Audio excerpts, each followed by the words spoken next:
evening, History Minions, and welcome to another episode of Historia Mystoria. Tonight, we're going to do things just a little bit different.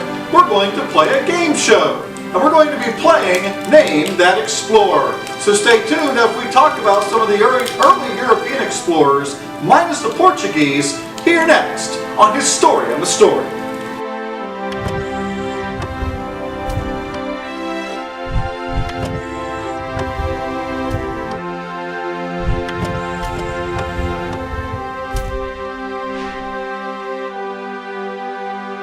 Tonight's first category, Spanish explorers. And let's not waste any time, let's get right into the first explorer.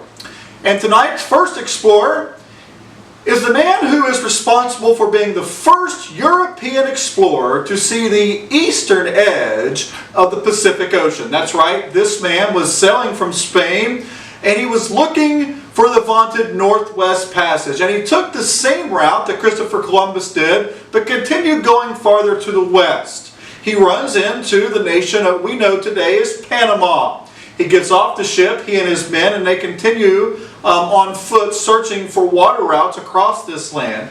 And in doing so, they make it across what we know as Panama today to where they see a different body of water, one that looked completely different than the Atlantic. And they realized that they had seen now the eastern edge of the Pacific Ocean. It was one step closer for European explorers to maybe, just maybe, be able to get to Asia by sailing to the west. So, name that Spanish explorer. Tonight's second Spanish explorer was one that's well known, probably one you've heard before. He's the man responsible or given the responsibility for being the first man to lead the voyage around the world. This is the man who was actually leading that expedition. Now, what most people don't understand is that he did not finish that expedition. He was actually killed before he actually made it all the way around the world. He died somewhere around in the Philippine area in Asia. But this Spanish explorer led the voyage, did a big, huge dip around South America, went up around what we know as North America today, continued into the Philippines, and then eventually he was killed there by a bunch of non-happy, let's just put it that way, Filipino Asians somewhere in eastern to southern Asia. So, name that Spanish explorer. And quickly, just to finish up with that second explorer, now the third Spanish explorer for this evening, and this is going to be a quick one. Name the man who continued the expedition on and actually finished and completed the full voyage around the world. Yes, he was the XO, or the second in command, under the last man. Can you name this Spanish explorer? And our fourth and final Spanish explorer for the evening is one that you all will need to know. This man took multiple journeys across the Atlantic Ocean, at least 4 that we know of, and he is the man that eventually the entire region known as America is named after. He had a pamphlet named after him. He was a great cartographer, great map maker as well. Can you name this famous Spanish explorer?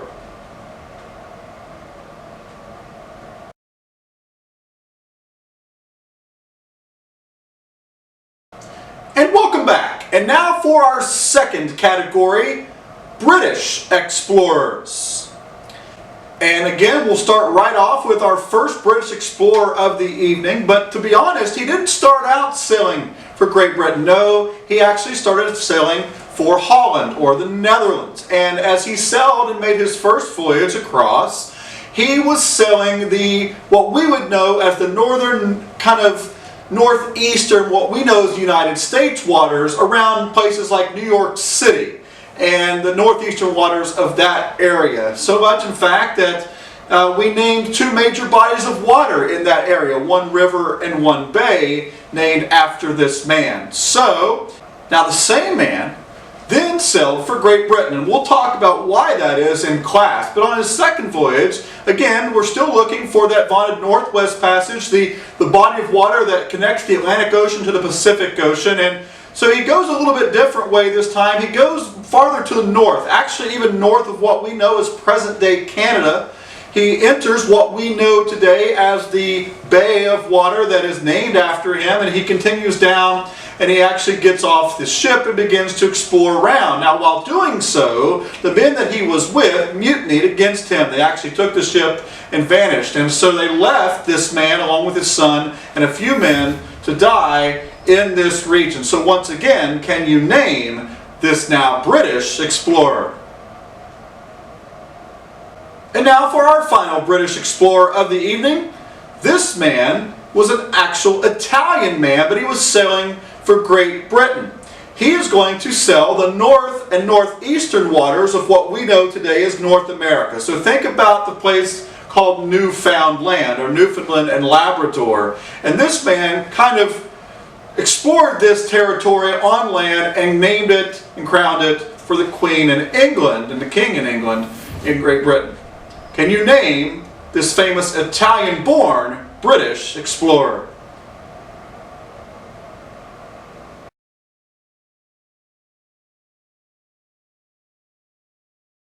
And welcome back. And now for our third and final category of the evening, French explorers.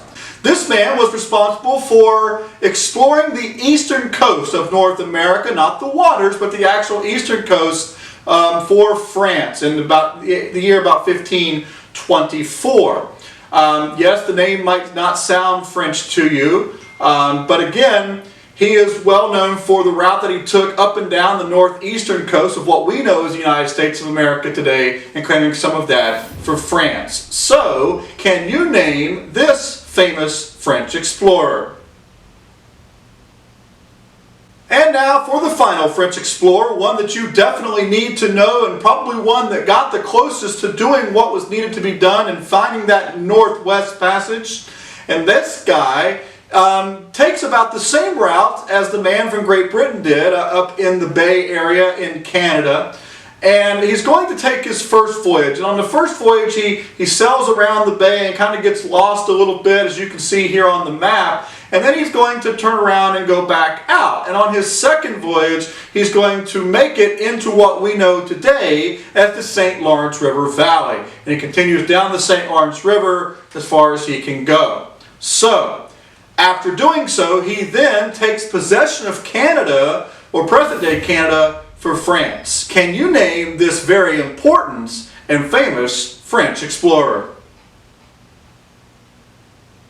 And that'll wrap up our game show here today on Historia Mystoria, known as Name That Explorer. I hope you had a lot of fun trying to guess what they are. If you don't get the answers, don't forget you can always go over to the slideshow on Nomia to make sure that you know the answer to all of these before you come to class tomorrow. Make sure you answer all the questions on Nomia and come ready to for class if we discuss and debate more about these explorers and why they were so important to present-day American history here on Historia Mystoria. So once again, I thank you for watching, and until the next time you have to press my button, thanks again, so long, good night, and happy mystery solving.